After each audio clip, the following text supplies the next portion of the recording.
What if the most powerful financial advice you'll ever hear didn't come from some modern guru, but from the wealthiest city in the ancient world, like 6,000 years ago? Well, today we are cracking open George S. Clason's absolute classic, The Richest Man in Babylon, to find out how its ancient secrets are honestly, shockingly relevant for building wealth today. So let's head back in time to Babylon and uncover this stuff. So, it all kicks off with a problem that I think we can all relate to. This is Bansier. He's a chariot builder in Babylon. He's really good at his job. He works incredibly hard. But at the end of the day, his purse is totally empty.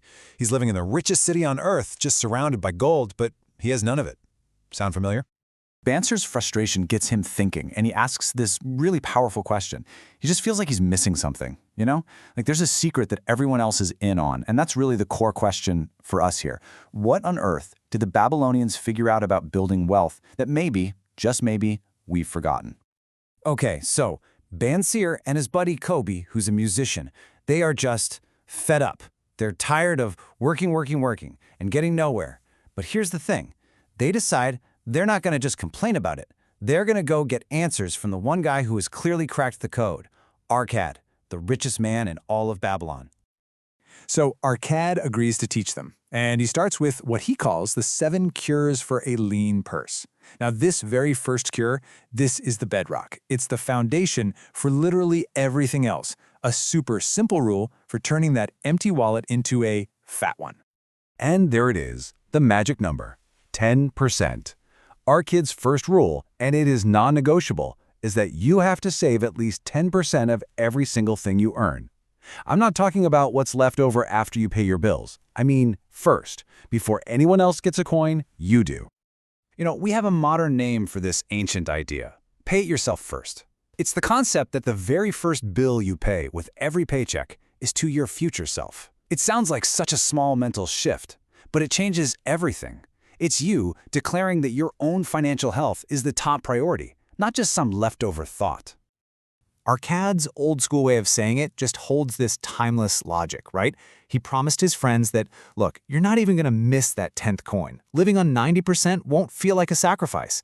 In fact, your purse is going to start to feel heavier right away, and that feeling builds this powerful momentum that makes it so much easier to stick with it. All right, so you're paying yourself first. Your purse is getting fatter. Now what? Well, Arcad's next 3 cures are all about making that crucial shift from just hoarding coins to actively making that money work for you and protecting it. So cure 2, control your spending. Arcad knew that our so-called necessary expenses always grow to match our income unless we fight back with a budget. You have to defend that 10%. Cure 3 is to make your gold multiply. Don't just let it sit there. Every single coin you save is like a little worker you can send out into the world. And Cure 4 is absolutely crucial. Guard your treasure from loss. Protect your original investment above all else. Those get-rich-quick schemes are the fastest way to end up with an empty purse all over again. Arcad's metaphor for this is it's genius. He didn't have spreadsheets, but he understood compound interest perfectly. He said every coin you save is a golden slave that works for you. The money it earns, those are its children. And pretty soon, you have this whole army of gold, children, grandchildren, great-grandchildren, all of them working to make you wealthy, even while you sleep. But how do you put your money to work safely? Arcad learned this lesson the hard way.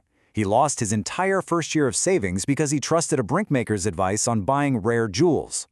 The lesson couldn't be simpler. If you want to know about jewels, you go to a jewel merchant. You seek advice only from people who have real, proven expertise in what you're trying to do.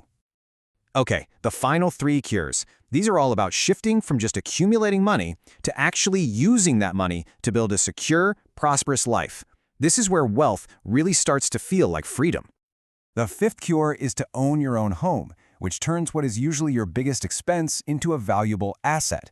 The 6th is to ensure a future income. Plan for the days when you're older or can't work anymore. And the 7th, and this might be the most important one of all, is to constantly, relentlessly increase your own ability to earn. I mean, this is such a powerful idea. Your greatest asset isn't your gold. It's you. It's always you. By becoming wiser, more skilled, and just playing better at what you do, you directly increase your earning power. And that's the fuel for this whole wealth-building engine. So, we have the 7 cures. They're simple, they're clear, they're actionable. But Arcade teaches that even having the rules isn't quite enough. There is one final piece to the puzzle. One thing that makes all the other rules actually work. You can just imagine them debating this back in ancient Babylon, right? Is success just about following the rules and working hard? Or do you need the gods to smile on you? Do you need a bit of good luck? So, what was Arcad's take on all this? Arcad said that the biggest thing standing in your way isn't bad luck. It's something that lives inside all of us. He called out procrastination, that habit of putting things off when you know you need to act now, as the real enemy, the thing that literally pushes opportunity away. And this, right here, is the book's ultimate secret. Good luck is not some random thing that just happens to you, it's something you attract. The goddess of good luck, as Arcad puts it, favors people who take action.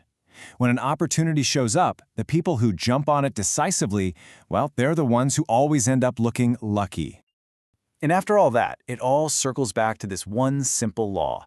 This is the single, capitalized rule that holds everything else up. It's the very first action you have to take. Before you pay the landlord, before you pay for food, before anyone gets a dime, a part of what you earn is yours. Not to spend, to keep.